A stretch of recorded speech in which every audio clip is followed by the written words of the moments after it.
Então, fazendo uma pequena rememoração do que nós vimos nas últimas aulas, nós começamos com a ideia de limite. Eu vou colocar aqui, tá? Vou escrever aqui. Começamos com a ideia de continuidade e descontinuidade, né? Para chegarmos à noção de limite como sendo justamente, né, e foi isso que nós fizemos, né, justamente, a maneira como podemos definir matematicamente continuidade. Então, pronto, foi isso que nós fizemos. Nós chegamos a uma definição que era o limite com relação de uma determinada função com relação a um ponto, né? Chegamos, então, à definição de limite de uma função com relação a um ponto em particular. Essa definição foi colocada como, deixa eu só colocar aqui só para lembrar, né? Limite x tendendo para A, então A é o ponto que nós estamos considerando. Eu estou falando só de limite, sem falar de limite à direita e à esquerda, porque eles são só particularização, tá? Da função f de x é igual a L, C e somente C,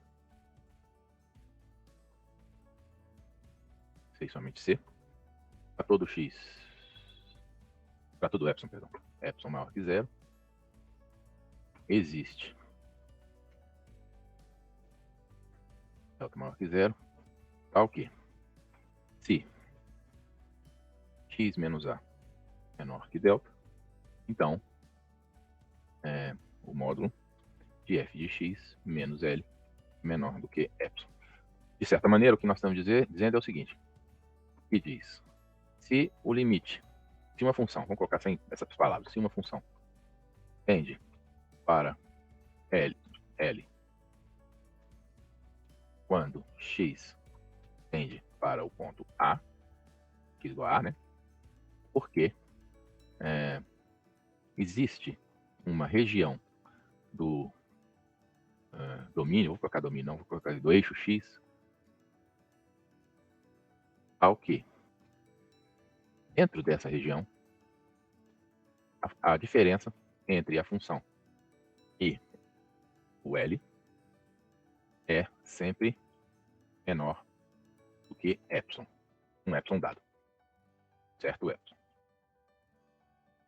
Como podemos fazer este epsilon tão pequeno quanto queiramos, então L, intuitivamente, é o limite f, da forma assinalada. Ficou tende, né? Tende. Tá? Então a ideia é a seguinte, vou colocar aqui, porque isso pode ser dito em 3 dimensões também, tá? Deixa eu fazer aqui uma análise aqui. Nós temos aqui uma função, vou colocar aqui.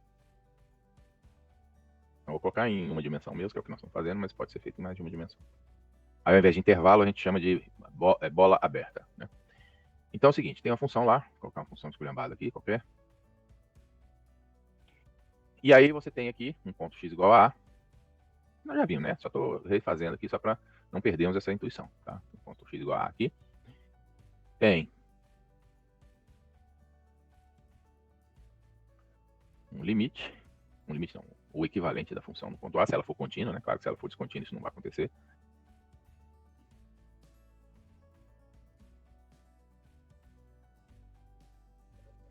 Então aqui ficaria o f de A, se ele existir, tá? Então isso é importante, tá? O f de A.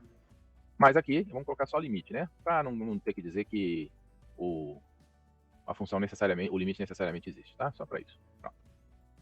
Então, o que vai acontecer? Se o limite é esse mesmo, se o limite é esse, podia esse ponto aqui nem estar definido para a função, podia ser um outro ponto aqui em cima, tá?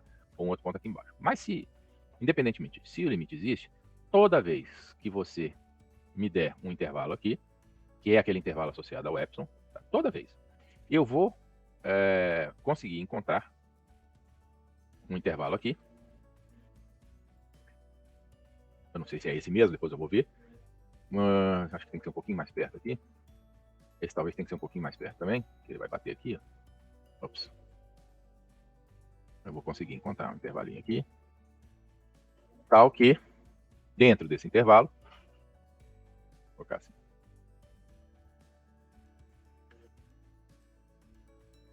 A diferença entre a função e qualquer ponto dentro desse intervalo, ou seja, que é essa diferença aqui no máximo, né?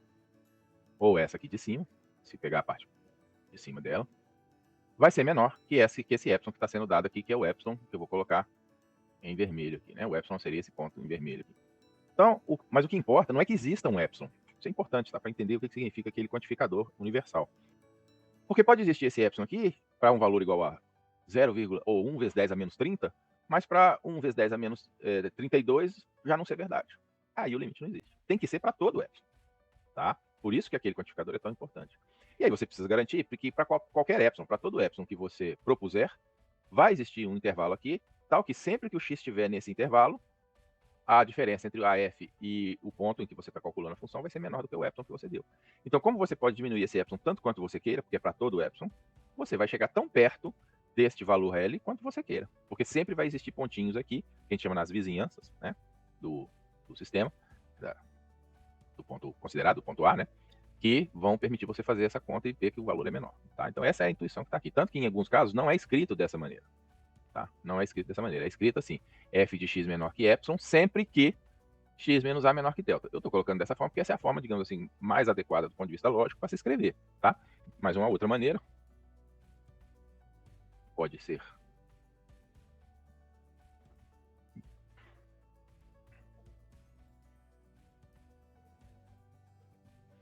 aí, ao invés de usar esse símbolo, eu ponho esse cara para cá. E aqui eu digo, sempre que. Isso, é outra maneira de dizer, tá? Porque dizer isso sempre que é dizer que esse cara aqui, estar nesse intervalo, é condição suficiente para isso aqui acontecer. E você representa uma condição suficiente como uma implicação lógica, tá? Pois dizer isso é dizer que estar no intervalo aberto, porque é um menor, não é um menor igual, né? Um intervalo aberto. X menos A menor que delta. É condição suficiente para que tenhamos f de x menos L menor que epsilon. Tá? E sabemos que numa implicação lógica do tipo P implica que o antecedente P é condição suficiente para o consequente P. Veja que ele não é a condição necessária, ele é condição suficiente, tá? Isso é importante. Bom, tá. Se alguém ainda tiver alguma questão a respeito da interpretação dessa noção de limite, eu posso continuar fazendo esses esclarecimentos, tá? É só me parar que eu tenho o maior prazer em fazer esses esclarecimentos. Se não me perguntarem mais nada, eu vou tocar a aula, tá bom? Então é isso. Aí o que nós fizemos depois disso? Então, uma vez que nós definimos assim, ainda na aula passada, após definir o objeto matemático, limite, passamos a demonstrar algumas de suas propriedades. Fizemos isso com mais detalhes para mostrar que, nessa demonstração, devemos, na maior parte das vezes, depois eu explico por que da maior parte das vezes, tá? Lançar mão das noções de lógica formal junto com algumas noções da aritmética.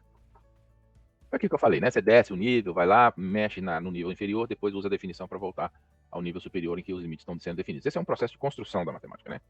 Isso deixa eu ver aqui, exemplificou o processo construtivo pelo qual a matemática impera. Pronto. Nós demonstramos apenas algumas propriedades. Vamos enunciar, mesmo que nem sempre demonstrando. As demonstrações estão na apostila, tá? Outras propriedades os limites. Então deixa eu só ver como é que ficou as propriedades até onde nós chegamos, porque eu já não me lembro totalmente de tudo que nós fizemos. Tá, deixa eu achar aqui, tá? Só um minutinho, por favor. Achei. Eu fiz até o limite da soma e da diferença, né? Acho que foi isso que eu fiz. Eu achei que ia fazer do limite do produto também. Bom, é fácil isso. Eu me lembro. Então vamos lá, propriedades. Propriedades, proposition. Não tem propriedades? Puxa. Propositions, então, né? Acho que foi proposition que eu usei. Então nós temos que o limite de x tendendo a A, se, né? Se o limite de f de x tendendo a A de uma g de x for igual a g, e o limite de x tendendo a de a f de x, sei lá, qualquer for igual a f, então o limite de x tendendo a A também, né? Os dois têm que tender a A, senão você não tem como compará-los, tá? De g de x, f de x é igual a gf, ou fg, tanto faz, porque isso é uma multiplicação comutativa, né? Certo? Então vejam só, isso daqui, ó, eu vou escrever agora, eu escrevi desse jeito para vocês verem a escrita em linguagem normal, natural.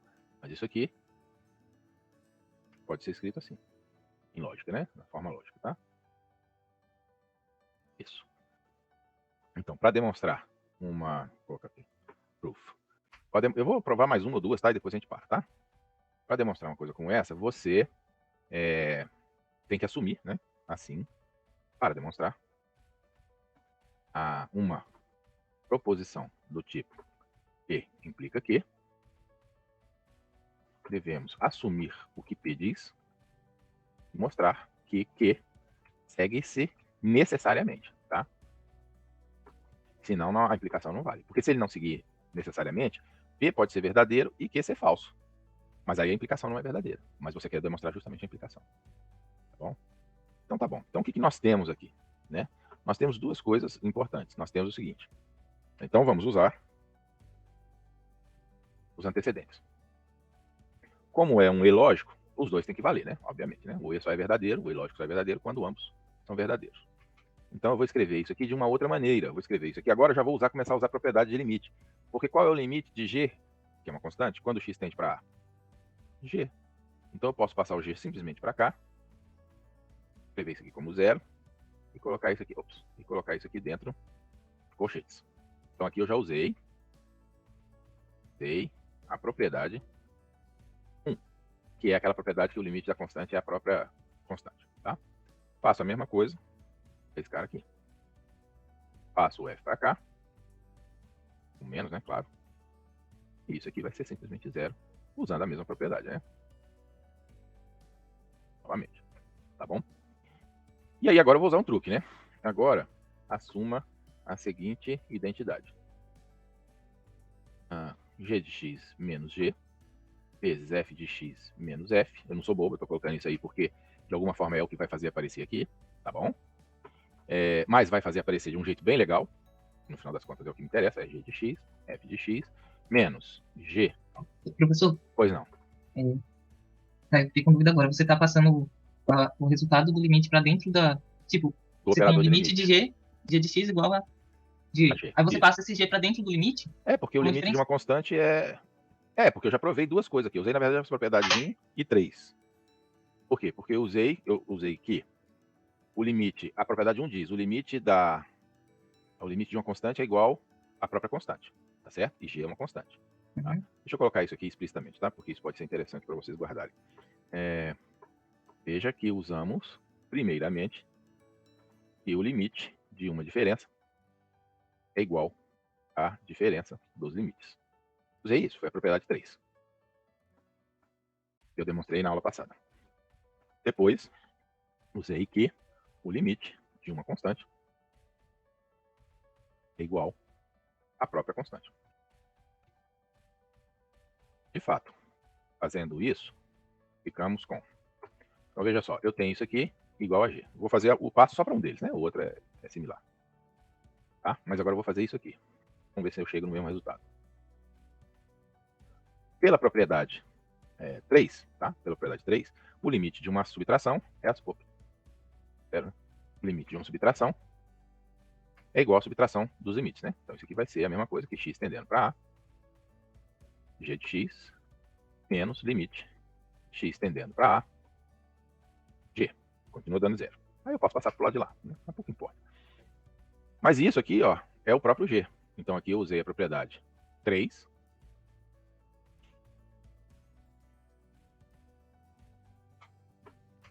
E aqui eu vou usar a propriedade, aqui, vou usar a propriedade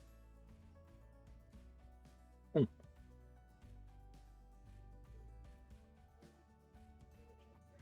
Para escrever aqui, isso vai ficar limite. Eu vou fazer copy paste, tá? Eu não saio daqui nunca. A gente tem que avançar um pouco mais hoje. Quero ver se eu termino o limite hoje. Posso passar pro lado de lá, claro, isso aí não tem nada a ver com limite nem nada, né? E o limite de G, um x tendendo para A é o próprio G. Mas é exatamente isso que eu tinha. Tá? Essas coisas são equivalentes. Esse aqui é equivalente a esse. Na verdade, isso aqui poderia colocar não como um C então, mas um C e somente C, tá? Porque essas duas coisas são verdadeiras, C e somente C, certo? Então isso aqui é equivalente a isso, é logicamente equivalente a isso. Bom, aí tudo bem. Aí eu vou construir, assuma, não construa, vou colocar assim melhor, né? A gente vem falando esse negócio de construir, né? Construa a seguinte identidade. Por que eu estou construindo essa identidade? Para entender o porquê que as coisas são feitas, tá? Porque isso aqui é o cara que eu quero calcular, o limite dele. Só que aqui, ó, é o limite de uma constante vezes uma função. Aqui é o limite de uma constante vezes uma função. Isso está na propriedade 4, se eu não me engano. E isso daqui, ó, é o limite de uma constante. Então eu sei calcular o limite dessas coisas. Tá bom? Sei calcular o limite dessas coisas. Vamos ver como fica, então, isso daí, tá? Eu vou tomar o limite, né? Então, agora eu vou tomar o limite dos dois lados, né? Essa expressão.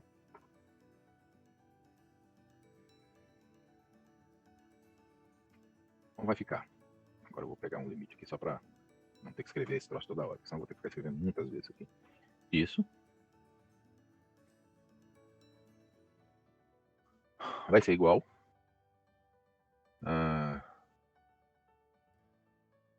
Tudo bem. Eu podia ter feito um pouquinho mais rápido, mas tudo bem. Vai ser o limite disso. Deixa eu pôr esse cara aqui dentro aqui, porque eu já vou só pôr no limitinho para todo mundo. Aí eu já estou usando a propriedade 3, tá? Então o limite da soma é igual à soma dos limites, tá? Ou subtração, tanto faz, né? Certo? Estou usando isso aqui, tá bom?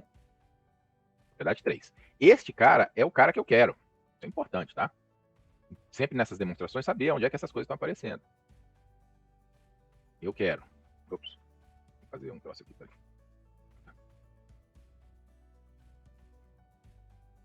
Eu quero. Tá?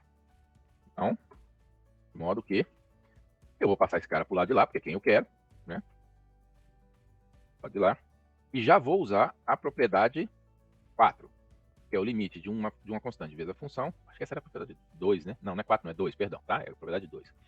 O limite de uma constante vezes uma função é igual a constante vezes o limite da função. Tá? Então eu vou passar esse cara para cá, esse cara que eu não posso mexer ainda.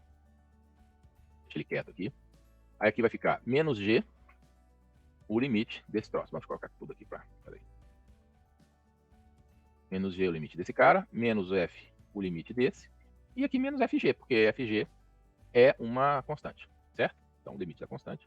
Aqui eu já posso tocar fora esse cara aqui. Não precisa disso mais, né? Já entendemos o que está acontecendo. Então, continuando, eu digo então que o limite, repetindo aqui, vai ser esse limite aqui, daqui a pouco eu vejo que diabo é isso aqui, menos g. Agora, quanto que é o limite desse cara aqui? O limite desse cara aqui eu já sei. Ele é o meu pressuposto, o meu antecedente, tá? É esse cara aqui ou então esse cara aqui, tá? Então, nesse caso especificamente, é o limite da f, que é o f1. Então, aqui eu posso substituir pelo f1, usando o meu pressuposto. Aqui eu substituo pelo gzão, usando o meu pressuposto. E esse cara menos esse, dá zero. Tá certo? Eu vou repetir só para poder, né, as pessoas saberem de onde veio esse zero. Porque uma coisa é falar, a outra coisa é depois o cara lendo o que vai dar. Então vai ficar assim, ó. Tá certo? Então chegamos nesse ponto aqui. Tá, nesse ponto aqui. Agora vamos ver o que dá este limite aqui, que não está óbvio. Como é que eu vou mensurar este limite aqui? Tá? Então isso aqui é um problema a ser resolvido. Tá bom? Eu, evidentemente, tenho que mostrar, não precisa dizer, que a minha ideia é mostrar que esse troço aqui é zero. Tá? Tem que ser zero para eu poder continuar, né? Tenho que mostrar que é zero. O limite, né? Como já está o limite lá, tem que mostrar que é zero, tá bom? Agora, então, vamos usar a definição de limites, tá? De limite, tá? Então, agora eu paro de mexer nessa expressão total e me dedico àquela expressão que eu preciso desenvolver, tá bom? Isso aqui vai ser igual aqui. Isso aqui, se o limite disso aqui é assim, então, para todo... Não, tudo bem, eu tenho que mostrar isso. Eu vou fazer assim, porque senão pode ficar confuso. Para todo epsilon, vou colocar aqui epsilon epsilon maior que zero, existe delta maior que zero, tá o quê? 2. Mas ali, se esse limite for zero, não vai ficar menos g vezes f? Aí o sinal vai ficar invertido? Ah, é porque eu, na verdade, passei de um lado para o outro e não troquei o sinal, perdão. Ó, quando eu vim, eu pus esse para cá, né? Eu pus esse para cá, né? Quando eu vim para cá, e pus esse para cá. Então, na verdade, eu tenho que trocar os sinais de todo mundo, perdão. Foi eu que me equivoquei ao fazer esse translado, tá? Aqui fica menos, aqui fica mais, aqui fica mais, né? Ó, esse cara veio para cá, ficou negativo. Ou então, melhor, faça esses aqui para o lado de lá. Pronto, aí esse cara fica mais, perdão. Esse aqui fica mais, esse fica mais, e esse último fica menos, tá? Foi isso que aconteceu. Então, esse aqui fica mais, esse aqui fica mais e esse aqui fica menos. Pronto, aí agora ficou mais aqui, né, claro. Isso mesmo, obrigado, viu? Então eu tenho que mostrar isso aqui, ó. Que tal que se x for menor, se x menos a for menor que um delta, então esse troço aqui vai ser menor que epsilon. Ops. Porque o limite é zero, né? O limite é zero. Teoricamente teria, se o limite disso aqui fosse L, tá? Então vamos colocar assim, igual a zero, 6 somente C, fica mais certinho.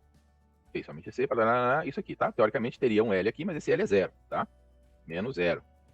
Essa é a definição, tá? Então não vou colocar menos zero aqui, tá? Já passando desse ponto, tá? Bom, mas o que eu vou fazer? Para mostrar isso,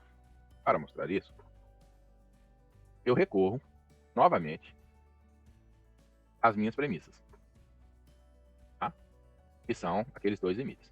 Assim, temos que... Deixa eu ver como é que eu escrevo isso de uma maneira... Tá. Colocar... Não, assim não. Vou colocar o igual de cima lá. Nós temos isso aqui. Eu não vou colocar esse antecedente, porque esse antecedente nós já conhecemos, né? Isso aqui é o F, tá? E eu vou colocar, evidentemente, um epsilon F, um delta F, porque eles estão associados a F sozinha, tá? E é um epsilon F. Isso eu sei que é verdade, porque isso diz simplesmente que o limite da F é o Fão, tá? Assim como eu sei que é verdade, a mesma coisa com relação a G. Então essas são as minhas premissas, as premissas do meu argumento. G, G, G, G, e aqui é um Gzão, né? E lá é um G de X. Eu tenho essas duas coisas aqui. Tá bom? Então nós temos essas duas propriedades. Bom, aí o que eu faço? Eu multiplico, tá? Eu vou escolher o meu delta de tal maneira que o delta vai ser o máximo entre esses dois, tá? Escolhendo agora. Inclusive na apostila, se eu não me engano, tá errado. Escolhendo agora. Delta como sendo o máximo. Porque ele tem que ser tal que os dois casos valham, né? Delta F, delta G, tá? Temos que valem tantas essa e essa. Né? Eu pego o máximo entre eles, então certamente isso aqui é verdade. Certo? Só que aí para delta, né? Claro. Se valem essas duas coisas e elas são condições suficientes para essas, então valem essas outras duas. Assim, valem os dois consequentes. Ou seja, vale isso,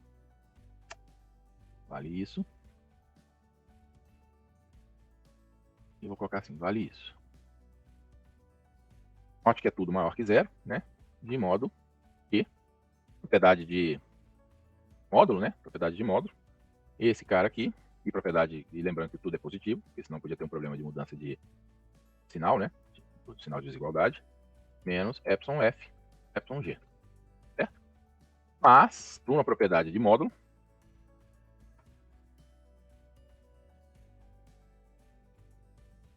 isso daqui é igual a isso daqui, ao módulo de f de x menos f vezes g de x menos g.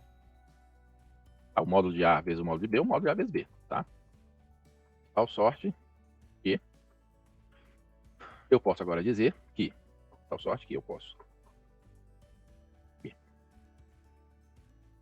escolhendo o meu epsilon,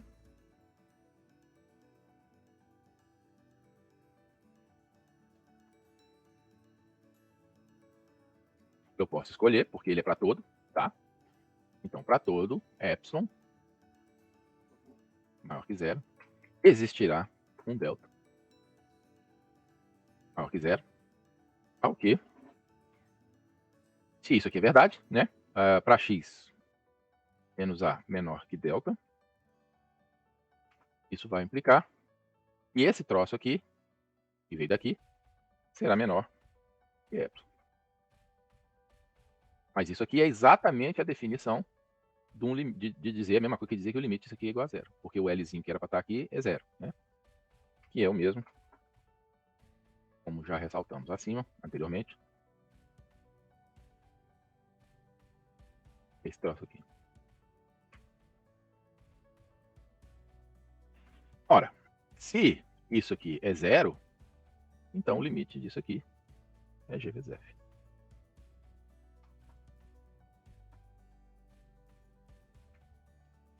Droga, não é isso que eu queria, não. Vou tentar aproveitar aqui.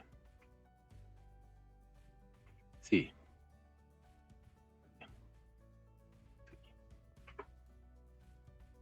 limite é zero, então, pelo resultado que havíamos obtido,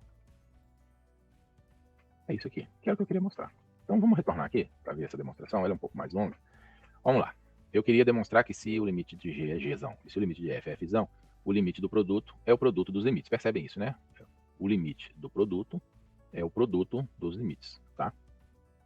Bom, aí eu cheguei a essa conclusão pelas razões que já foram desenvolvidas aqui, que estão aqui, né? Aí eu falei assim, quer saber? Eu vou montar esse troço aqui, porque esse cara aqui eu consigo saber o limite dele, porque é uma constante vezes uma função e eu já demonstrei essa propriedade, que dá g vezes o limite da função. Esse aqui é a mesma coisa, vai dar f vezes o limite da função. Esse aqui é uma constante, propriedade 1. Então desse lado aqui eu consigo resolver tudo, mas eu não consigo, eu quero saber esse cara, então esse é o ponto, e eu vou precisar resolver esse, mas eu acho que eu consigo resolver esse cara. Vamos ver, usando essas coisas aqui. Vamos ver. Aí eu venho e mostro que se eu faço as contas, né, que eu acabei de fazer aqui, e mostro que para mostrar que esse limite aqui é esse, eu tenho que mostrar que o limite disso aqui é zero, obviamente. Mas então vamos demonstrar isso, vamos ver se nós chegamos. Podia não dar, tá? Podia ser muito difícil demonstrar isso. E aí o que significa isso? Significa que nós nos lascamos, achando que fomos para um caminho que não deu certo. Demonstração é arte, não é um processo mecânico, tá? Pode dar errado, então nada garante. Claro que, né, eu já sabia que ia dar certo, mas quando você está de fato demonstrando uma coisa, só Deus sabe, tá? Então tá, aí vamos calcular isso aqui. Mas como é que eu calculo isso aqui? Bom, agora não tem jeito, eu tenho que voltar para as definições. Mostrar isso é equivalente a mostrar isso. Veja então que eu estou descendo o meu nível. Teoria de limites, lógica. Aí eu vou pegar agora e vou mexer aqui dentro da lógica. Então, dentro da lógica eu sei que isso é verdade, porque eu sei que o limite da f é a fzão. E eu sei que isso é verdade, porque o limite da g é o gzão. Aí eu falo, então se essas duas coisas aqui acontecerem, se eu puder garantir que essas duas coisas acontecem, é só pegar isso aqui. Se esse existe e esse existe, o máximo entre eles existe.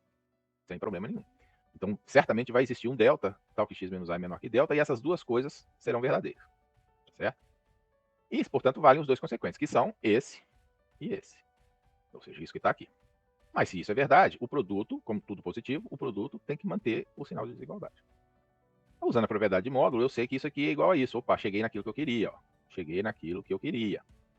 Essa construção, porque eu estou querendo construir desse lado. Porque a hora que eu construir esse lado aqui, eu vou poder voltar para o plano dos limites e afirmar isso. Tá? Então, eu cheguei nesse cara aqui e falei, olha, eu consigo achar um epsilon. O epsilon, basta que o epsilon seja igual a epsilon f vezes epsilon g. E isso aqui será verdade. Então, se isso aqui é verdade, pela definição do limite, ou seja, eu cheguei deste lado aqui, cadê? Cheguei deste lado aqui, então isso aqui é verdade. Subir para o plano dos limites. Então, se isso é verdade, então vale isso aqui que é o que eu queria demonstrar. Pronto, essa é a demonstração. Tá? Essa é o racionale da demonstração. Tá? Agora eu vou colocar outras propriedades aqui, que eu não vou demonstrá-las, tá? Porque a maioria delas tem demonstração na apostila. Então eu vou colocar aqui essa propriedade. Fica aqui mais para... como chama? Consulta, tá? Consulta. Então nós temos aqui uma função g de x, ela é igual a g. Então, se o limite da g é gzão, então o limite, o mesmo ponto sempre, tá? Da 1 sobre g, vai ser igual a 1 sobre g. Certo?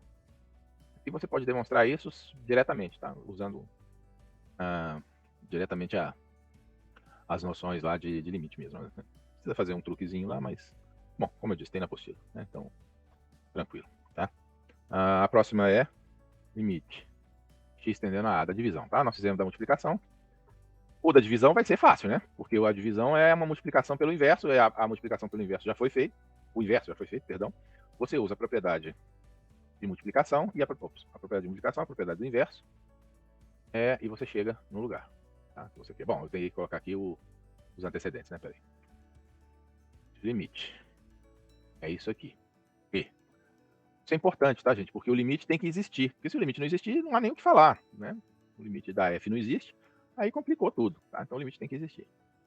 Se os dois limites existirem, então o limite do quociente é o quociente dos limites, tá?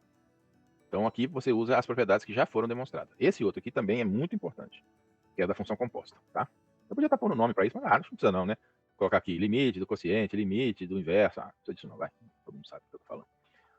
Tá? Esse aqui é muito importante. Então, vou colocar esses dois aqui. Eu vou usar duas, né, funções, tá? Então, o limite, que é da função composta, tá? X tendendo para A, da F composta, da G composta com a F, ou da F composta com a G, tanto faz, decomposição, tá? De X é igual a quê? É a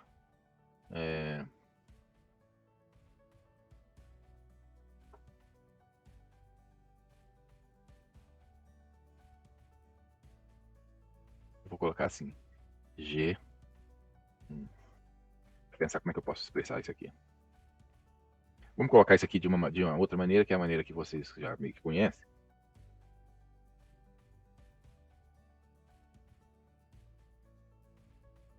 Aqui tem que tomar um pouquinho de cuidado, porque já não é do mesmo ponto, né?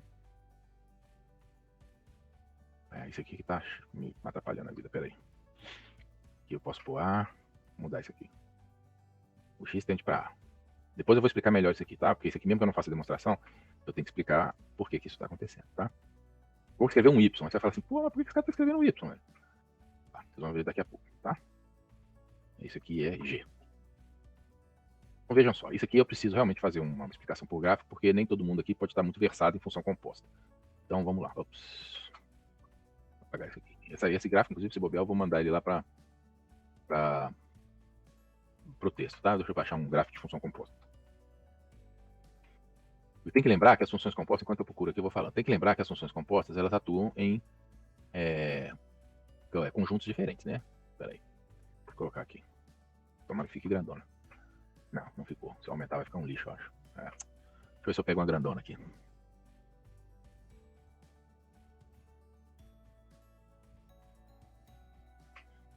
Estourou. Não, ficou bom. Esse tá bom. Então vejam só. A função f, ela tem como contradomínio, tá? Contradomínio, esse x aqui, esse conjunto A. Então a f vai do A no B. Mas se você está procurando a GOF, a composta, o G está pegando do B num C qualquer, tá? Que normalmente é o número dos reais, tá? Aqui tudo é real, mas é um outro conjunto, tá bom? Então veja só, nesse caso aqui, você está afirmando aquele primeiro limite, deixa eu colocar isso lá. Eu acho que eu consigo colocar isso lá, peraí. Para fazer um bom... Eu acho que eu conseguiria até sem fazer isso aqui, peraí, deixa eu tentar uma coisa aqui, tá? É possível fazer isso. Não. Então, vou fazer isso aqui mesmo.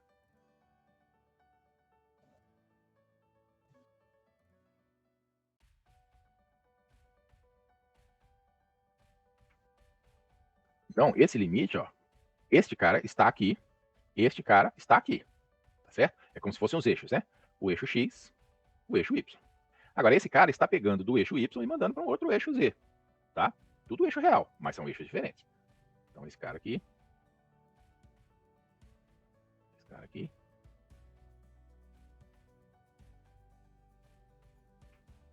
está atuando aqui. Em que Y é f de x. Por isso que o Y tende para o f, tá? E aí você está pegando isso aqui. Como o Y está tendendo para o f, o g de Y é o valor da composta, que é o g de f, né? Que o g de f é o gzão, tá? É mais ou menos, então, essa a ideia que está por trás dessa análise. Deixa eu colocar isso lá. Ctrl C.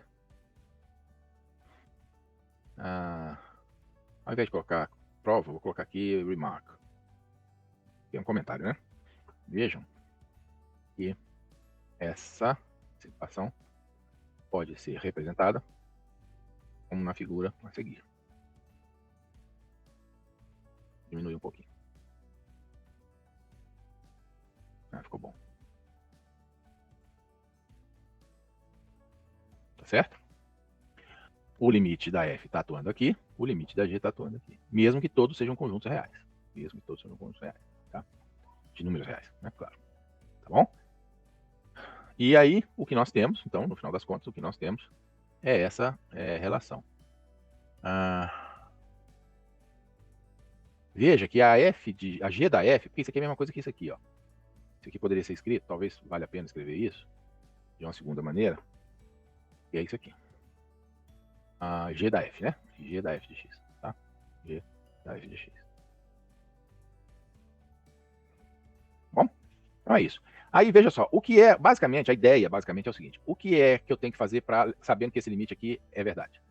Eu tenho que mostrar que existe, para qualquer epsilon maior que zero, existe um delta maior que zero, tal que se esse cara tiver num intervalinho aqui, esse cara vai estar no intervalinho. Mas se é verdade que isso aqui acontece, então existe um intervalinho aqui, que é o próprio intervalinho do epsilon lá, que agora vai virar um delta. Tal que se ele tiver nesse intervalinho, ele vai estar esse troço aqui vai estar no intervalo com o g, tá? Então, na verdade, é como se fosse uma transitividade daquela ideia de estar no intervalo. Basicamente é isso, tá? Bom, era isso. Essa é a ideia central. Tem uma demonstração meia boca na coisa, porque a demonstração exata ela é um pouco mais complexa, tá? Mas tem uma demonstração razoável lá na apostila, tá? Deixa eu ver o que mais. As outras duas são consequência dessa, não vou nem precisar colocar, na verdade. Porque elas podem ser expressas como funções compostas. Então, bom, coloco. Vai. Então, vou colocar aqui se isso aqui acontece. Deixa de preguiça, né? Então, o limite de c elevado a f é igual a c elevado a f, que é uma função composta de uma função constante com a função f de x, né? Então, coincide com o que nós já vimos. E a última é o oposto disso. É o oposto, não sei se dá para falar o oposto, sei lá, equivalente a isso. Que seria o f está aqui e a constante está em cima. O f de x elevado a c, que também é uma função composta, né? Então, esse aqui seria o f elevado a c. Tá? Lembre-se que o c não precisa ser um inteiro, tá? Para qualquer real, o c, tá? Tem que tomar cuidado se o limite existe, porque se o c é bom que ele seja um número positivo, né? Porque se ele for negativo, isso aqui não necessariamente, perdão, se for ímpar, né? Se for par, isso aqui não necessariamente vai estar bem definido. Se for, por exemplo, menos meio, ou meio, isso aqui não está bem definido, né?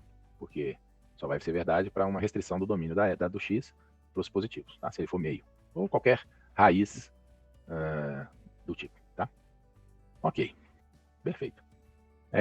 Tá, então chegamos nesse ponto aqui, em que nós finalizamos as propriedades. Então, essas são as propriedades dos limites. Vamos recordar aqui. O limite de uma constante é a própria constante. O limite de uma constante vezes uma função é a constante vezes o limite da função. O limite da soma ou da diferença é a soma ou a diferença dos limites. O limite do produto de funções é o produto dos limites. O limite de 1 sobre a função é 1 sobre o limite da função. O limite de uma função sobre outra é o limite de uma função sobre outra é igual ao limite de uma função sobre o limite da outra. O limite de uma função composta é a composição, se ele existir o limite. E o limite, e é esses dois últimos limites aí que são casos particulares, tá bom? Tá certo. Então, vamos fazer, então, essas são as propriedades do limite, tá? Vamos fazer agora só um exemplinho para ver uma situação prática disso, né? Vamos agora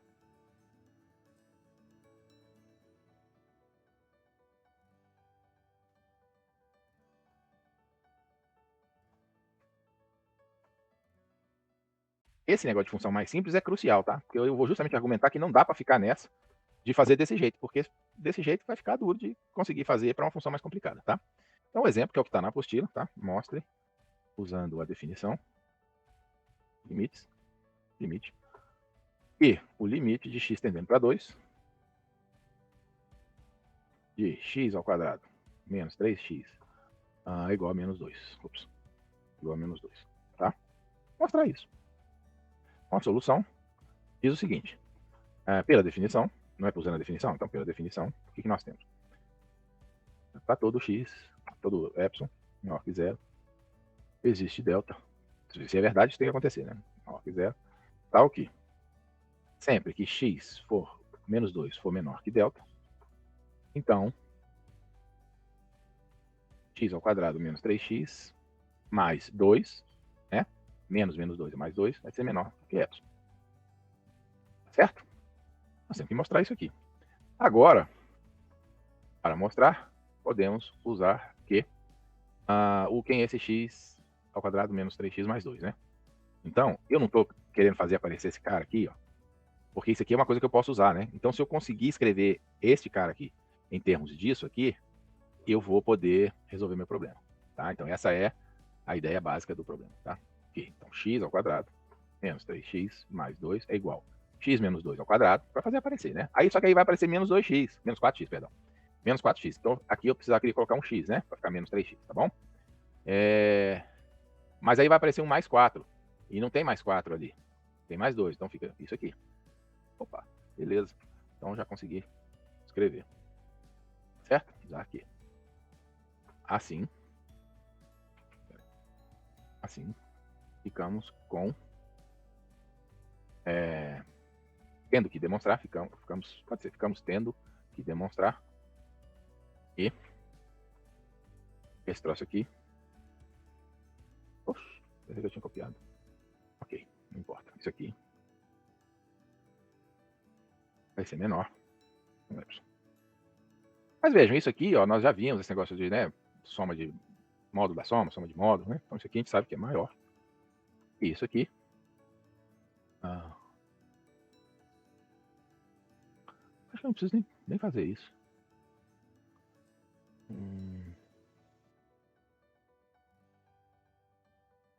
Não, acho que não preciso fazer isso.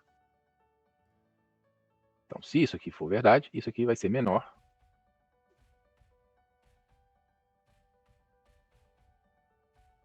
Vai ser menor. Vou apagar isso aqui primeiro. E o módulo da soma. Vamos fazer isso. X menos 2 ao quadrado. Mais x menos 2, né? Ou seja, a soma dos módulos, o módulo da soma é sempre menor ou igual, na verdade é menor ou igual aqui, do módulo da soma dos módulos, tá? Pode ser igual, né? Porque se o x for igual a 2, por exemplo, é igual, né? Tá bom? E outros valores também. Positivos vão ser sempre iguais. Quando for positivo aqui, aqui vai ser igual.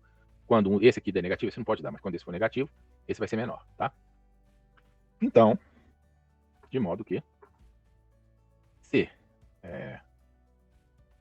como sabemos que essa é a nossa condição. Não é a condição? É a condição, tá? Então,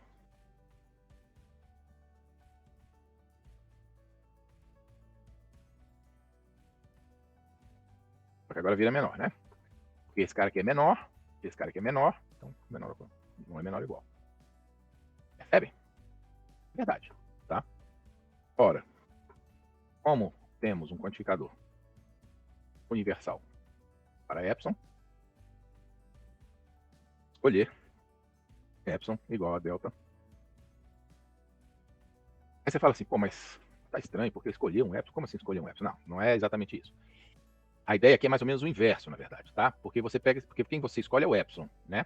Tá? Deixa eu colocar uma aspa aqui. Isso não tá na apostila, tá? Na apostila vai uma coisa um pouco mais rápida. Não sei se tá, deixa eu ver aqui se tá, que eu tô com ela aberta aqui do meu lado. Não, até que eu falo sim na apostila, tá? Na verdade, quem você escolhe é o epsilon. O que ocorre é que essa equação tem sempre solução, tá? Então, como ela tem sempre solução, toda vez que você escolher um epsilon, vai existir um delta, tá? Então, de fato, o que escolhemos é o epsilon, não o delta.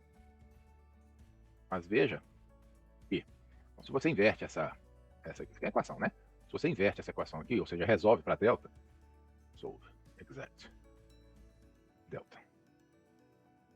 Se você resolve para delta, você tem esse treco aqui.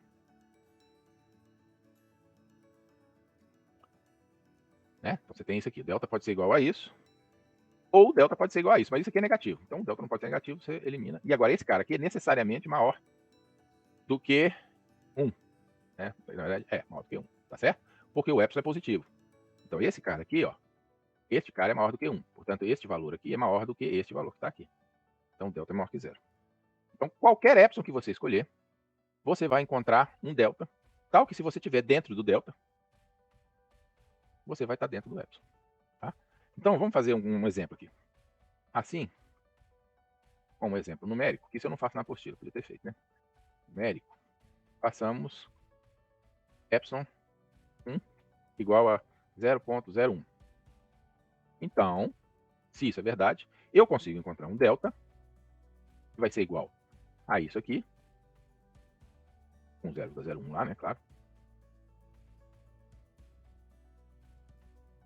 que vai ser igual, aí eu faço um evaluation numérico ali, isso aqui. De tal maneira que sempre que você tiver no intervalo em que x menos 2 for menor que isso, a sua função vai ser menos o 2, né? Perdão, menos quanto que é o limite dela? Menos mais 2, né? Vai ser menor do que isso aqui, tá? Não sei se eu consigo desenhar isso. Bom, não sei. A outra possibilidade é, não, mas vamos pegar um epsilon menorzinho aqui, porque eu não estou botando fé que esse, sei lá, vamos fazer assim, infinito. Nunca é, né? Mas a gente vai botar aqui 10 menos 8. Peguei um epsilon bem pequenininho. Será que vai existir um delta? Vai, né? Claro que vai, porque é só colocar 10 a menos 8 ali embaixo e vamos chegar no resultado, tá? Vem aqui, boto 10 a menos 8. E o meu resultado é 10 a menos 10, né? Basicamente 10 a menos 10. 10 a menos 10 não, 10 a menos 8 também, tá? É isso. Inclusive eles começam a dar 10 a menos 2, 10 a menos 2, porque esse troço vai se aproximando de uma linha reta, mas isso não importa para nós agora não, mas tudo bem. Tá? Então, é isso. Aí essa aqui é a ideia que está envolvida dentro da demonstração usando a definição, tá? Então, quando eu coloco o infinito aqui, não é infinito, né, gente? Pelo amor de Deus, é bem pequeno. Vou colocar infinito não, porque pode dar a impressão errada. Tá bom? É isso que significa.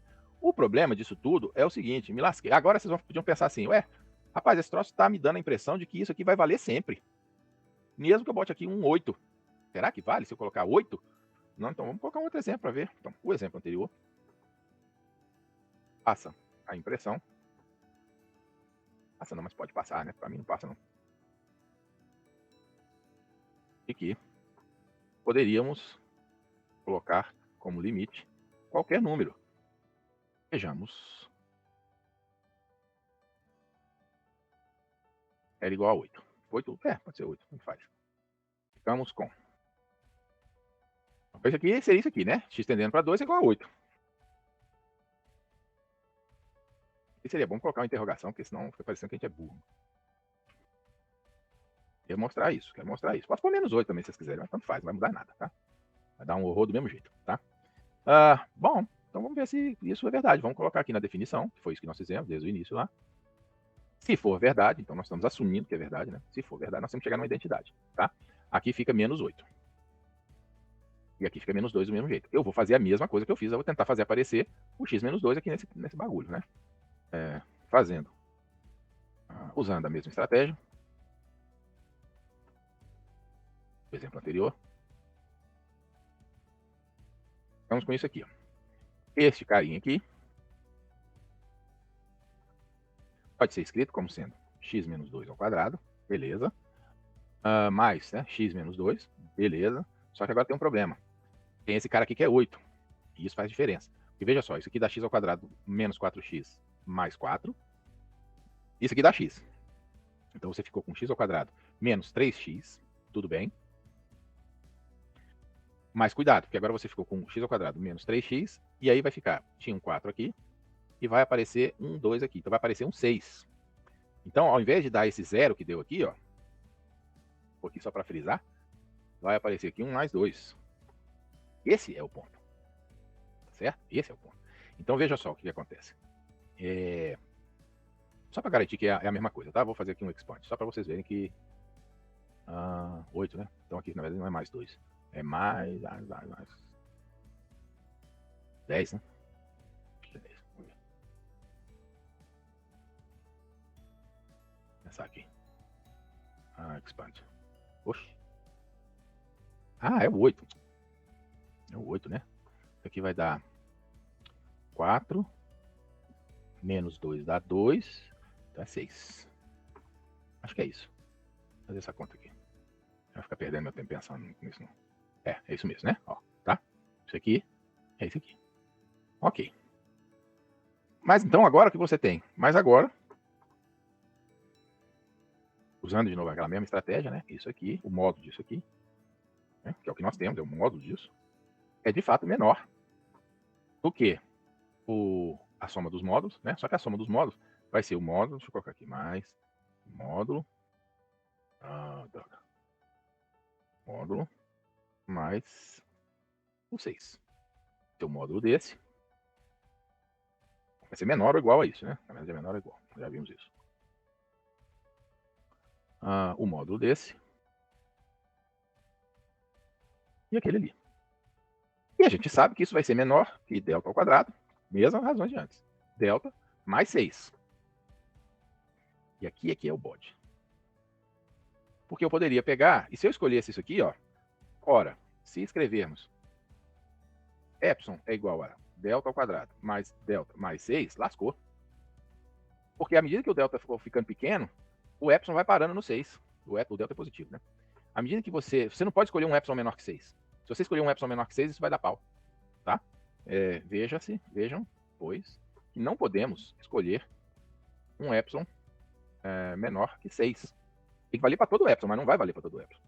Pois, neste caso, não haveria um delta associado. Para ver isso, basta fazer a inversão popular, né? A solução da equação.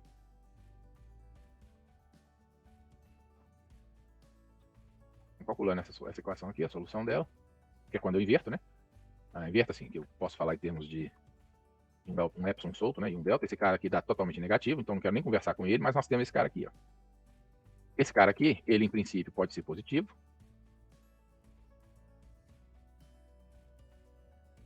Mas não é para qualquer epsilon que ele pode ser positivo.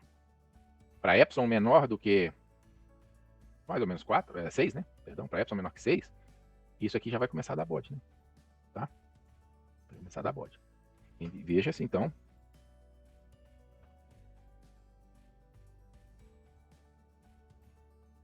pode pôr 5 aí, 6, tanto faz, né? O problema é que não é para todo o epsilon, tá?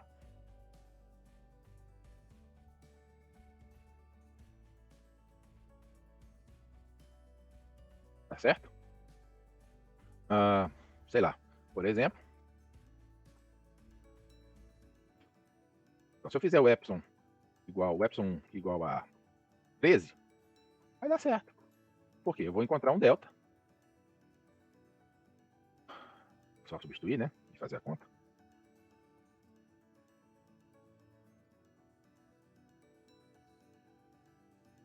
Beleza, encontrei.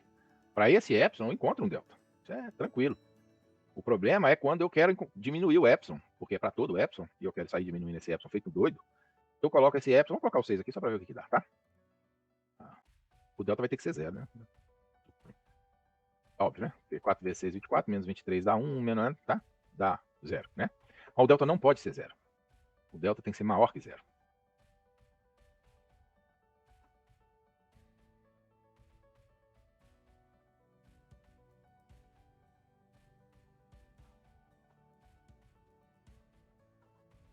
Então não vale para todo o epsilon. Então não vale para todo o epsilon. E, portanto, não é verdade que o limite seja 8. Porque tudo isso está acontecendo porque eu assumi que o limite era 8. Então vejam só o que está acontecendo. Isso chama demonstração por contradição. Eu assumo o negócio como verdadeiro, desenvolvo o procedimento e me dou conta que eu chego numa contradição. Qual é a contradição? É que se isso aqui for verdade, não é verdade que exista esse delta aqui. Então essa proposição é necessariamente falsa. Mas eu não posso assumir esse cara como sendo verdade e essa proposição ser falsa. Isso é uma contradição.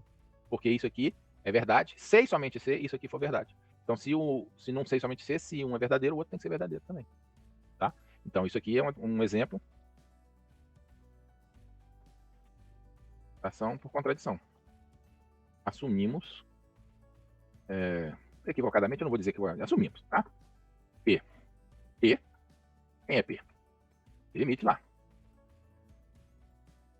Assumimos. Então não tem nem interrogação. Não assumimos, não tem interrogação.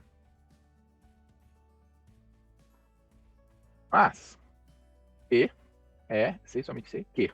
Porque essa é a definição de limite. Quem é que? Que é isso.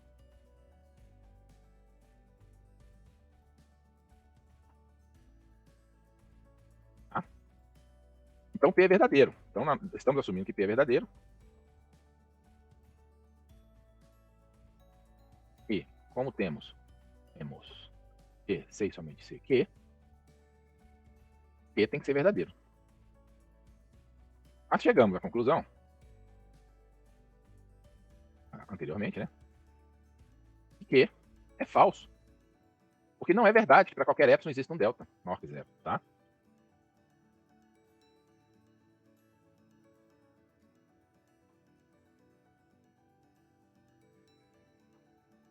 Assim, que é falso. E a contradição é... E a contradição... E, C e somente C, que E, verdadeiro. Mas...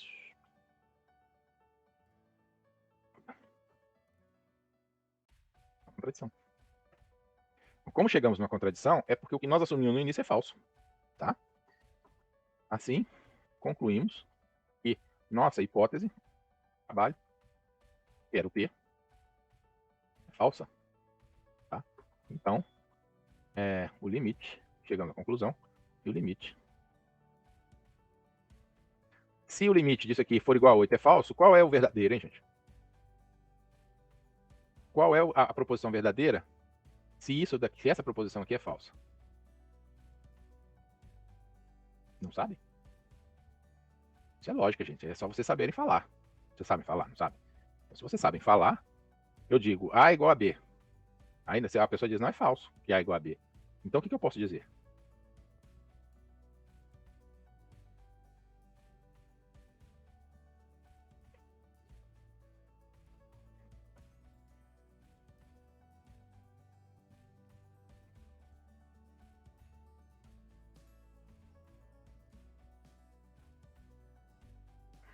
Sei lá. Rapaz, o cara tem que gostar demais de dar aula num contexto como esse nosso, viu? Vou ser sincero para vocês. Se eu não fosse um apaixonado pelas aulas, tinha largado mão já. Não é legal dar aula para vocês. Não é. São muito apáticos. Não sei se é apatia, se é medo. Mas eu sei que é horroroso dar aula para vocês. Paciência. É a vida, né? Escolhi mexer com isso. Eu falei pro meu filho. Que se meu filho quiser ser professor, eu vou dar craque para ele. Eu prefiro ele cracudo na rodoviária do que mexendo com dar aula. Porque não é possível que eu pergunto A igual a B. Qual é a negação de A igual a B? E vocês não sabem me dizer que A é diferente de B. Vocês sabem isso. Só não se manifesta. Tá? Tudo bem. Não tem problema não. É a vida. Eu escolhi fazer essa tranqueira. Vamos embora. Vamos lá. Então agora vamos colocar aqui um outro tipo de limite. Limites no infinito. Aí agora eu vou perguntar, vocês não precisam responder não, tá, gente? Todas as minhas perguntas daqui para frente até o final do semestre são retóricas. Quando eu perguntar, eu estou, evidentemente, otimista quanto à possibilidade de resposta, mas, vou responder não. Tá, tudo bem também, tá? Vocês não se sentirem o tempo todo pressionados, é muito desagradável isso, né? Então, o que o limite no infinito diz? O limite, a ideia aqui, é que a função tende para algum limite quando x tende para mais infinito ou menos infinito. É ou, tá? É uma coisa ou outra. Ele não pode tender ao mesmo tempo as duas, evidentemente, tá? Então, e eu quero agora expressar, usando aquele mesmo linguajar anteriormente, né? Que quando o x tende para mais ou menos infinito, a função vai tender para algum limite. E eu vou colocar aqui já o L, a função limite. L, a função tende. A função f de x tende para algum limite L quando x tende para mais ou menos infinito. Então aqui eu já não posso colocar x, módulo de x menos infinito é menor que delta. Não tem como colocar isso, tá? Então eu tenho que achar um outro jeito de expressar o meu limite, tá bom? Então qual seria a intuição? Qual seria essa noção?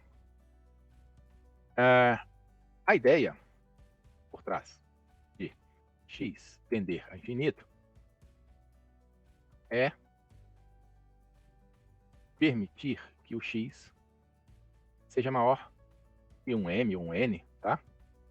Para algum m que podemos fazer crescer em função da diferença desejada entre AF e seu limite.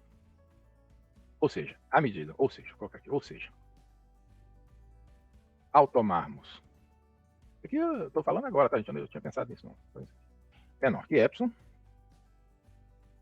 Devemos poder sempre encontrar algum m, número real, tá? Se for pro limite, tô pensando no limite tendendo para mais infinito, tá?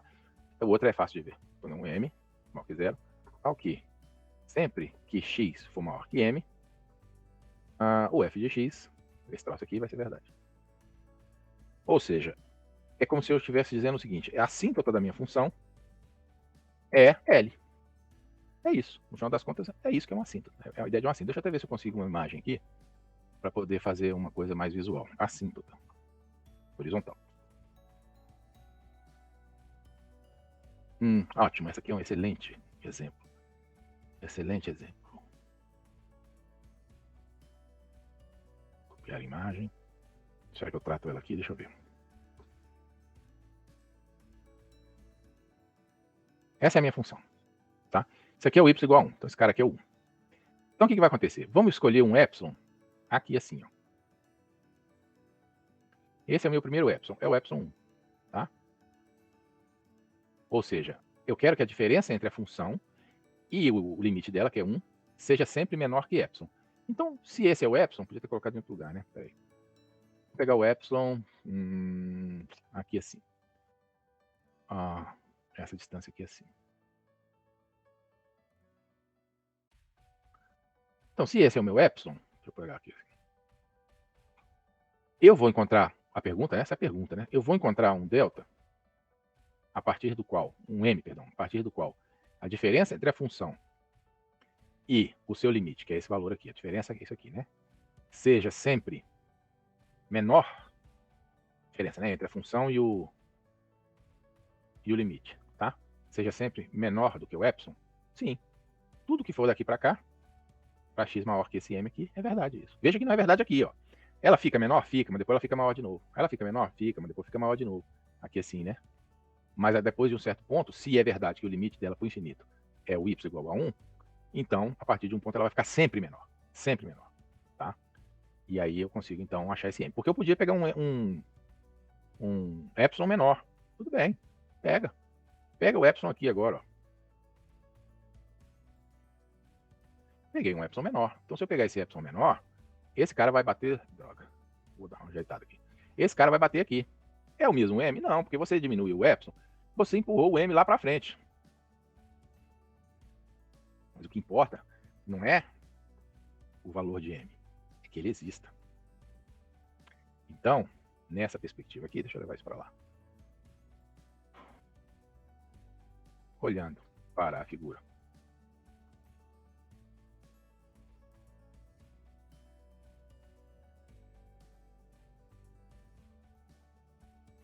Ô, professor, eu fiquei só com uma dúvida agora, porque Liga. no mesmo intervalo ali que você marcou, eu vou ter esse M aí onde o senhor marcou, sei lá, isso assim ainda mais claro, mas eu também tenho onde ele corta ali aquelas Isso. negócio que tá ali antes. Mas aí o que vai acontecer? Esses caras aqui, ó, não é verdade que eles sejam para qualquer m, né? Você tem que ter para qualquer x maior que esse m aqui, tá? Porque a definição, então, desse modo, uma definição adequada para esse tipo de limite seria, então vamos lá, limite de x, eu vou pôr para infinito, né? Que é o que nós estamos analisando. O mais infinito, o menos infinito, fica como consequência. Vai ser o quê? Para todo epsilon maior que zero. Eu continuo tendo todo epsilon maior que zero aqui. Cadê? Para todo epsilon maior que zero, porque eu quero que essa diferença possa ir para zero, né? Tão pequena quanto eu queira. Tem que existir um m, tem que existir. Maior que zero, porque eu estou indo para mais infinito. Tá o quê? Se x maior que m, ou se vocês preferirem x menos m for maior que zero, mas aí dá na mesma, né? Então, o módulo da f de x menos o L menor que epsilon. Certo? Essa existência aqui que garante que o limite é esse. Essa existência. Porque para qualquer epsilon vai existir esse cara que vai... Isso aqui vai acontecer sempre. Se isso aqui acontecer. Então, por isso que daqui para cá. Porque vai acontecer sempre. Ou seja, eu não estou pegando x igual a m. Eu estou pegando todos os x que estão para cá. Para esse caso desse epsilon vermelho. Para o caso do epsilon azul, eu estou pegando todos os x daqui para cá. É essa a ideia que dá de que ela está aproximando-se do eixo horizontal em y igual a 1. Porque se eu pegar um epsilon muito menor que esse, eu vou conseguir o mzinho aqui, mas vou conseguir, porque ela se aproxima. Se eu não conseguir, é porque ela não se aproxima. Tá certo? Esse aqui é o ponto. Esse aqui é o raciocínio envolvido nisso. Tá certo? Bom, daria para fazer um exemplo aqui, mas sei lá se precisa de um exemplo para isso. Posso fazer um exemplo aqui, vou fazer um exemplo. A aula está acabando mesmo, eu já faço um exemplo aqui. Essa foi uma aula mais devagar, mas tudo bem. Calcular o limite. Vamos pegar um fácil, né? Limite de x tendendo para infinito de 1 sobre 2x. Que vai ser igual a zero. Claro, né? X está tendendo para infinito, o denominador está ficando cada vez maior, o numerador está mantido. Evidentemente que isso tende a zero, tá? Mas como é que eu demonstro isso? Para demonstrar, usando a definição, temos que 1 sobre 2x menos zero, né? Porque o L é zero, né? Tem que ser menor que epsilon. Nós temos que conseguir isso, tá? Mas isso será verdade se e somente se, vamos colocar aqui se, não precisa de ser se e somente se 1 sobre 2 módulo de x for maior que epsilon. Aí eu já fiz as passagens, tá? Ou menor que epsilon. E implica que vai acontecer que se 2, vou colocar assim, módulo de x for maior que 1 sobre 2 epsilon. Certo? Então, se o x, se eu estiver pensando no x for maior que zero, porque eu estou pensando num limite de x tendendo para infinito, então eu posso pegar os maiores que zero já, né? Se for maior que zero, eu posso até tirar o módulo. Para ficar com x maior que 1 sobre 2 epsilon. Assim, basta escolher sei lá, você pode colocar assim, delta igual a 1 sobre 2 epsilon ou 1 sobre 2 delta igual a epsilon, tanto faz. Né? Ou epsilon, delta aqui, delta, n, né? N, tá? Isso vai acontecer, melhor.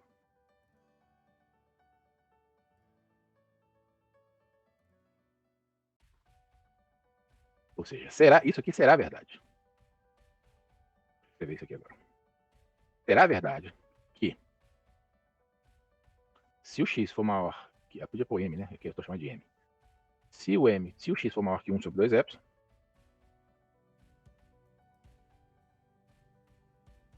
então o f de x, que é 1 sobre 2x, menos 0, vou colocar o menos 0 aqui, será menor que epsilon. Então, se eu escolher o epsilon igual a 30, eu vou poder pegar uma porcaria de um x qualquer, tá? Porque com 30 vale nada, um epsilon desse tamanhão, pra quê, né? Mas se eu pegar o epsilon igual a 10 a menos 30, o meu x vai estar em 10 a 5, né? 5 vezes 10 a 29, lá perto do infinito. Tá? À medida que eu for diminuindo o epsilon, eu vou aumentando o x. Mas eu vou fazendo isso, tornando isso aqui o quê? Verdadeiro sempre. Tá? Note que, à medida que diminuímos o epsilon, aumentamos o m. De tal forma, para um epsilon idiota igual a 1, o x pode ser maior do que 0,5, por exemplo. Né? Mas se epsilon for igual, estou escolhendo um outro, eu posso escolher qualquer um, então estou escolhendo um outro. 10 a menos, sim, não vou colocar assim, 2 vezes 10, que aí eu corto 2, né? 2 vezes 10 a menos 10, então o delta será o quê? Isso sobre 2. O delta, o n será igual a 10 a menos 10. Pronto. A 10 a 10, perdão. É meio aqui, peraí, meio aqui. Meio. O epsilon tem que ser. Ah, tá. É 10. Tá? Já está bem longeão.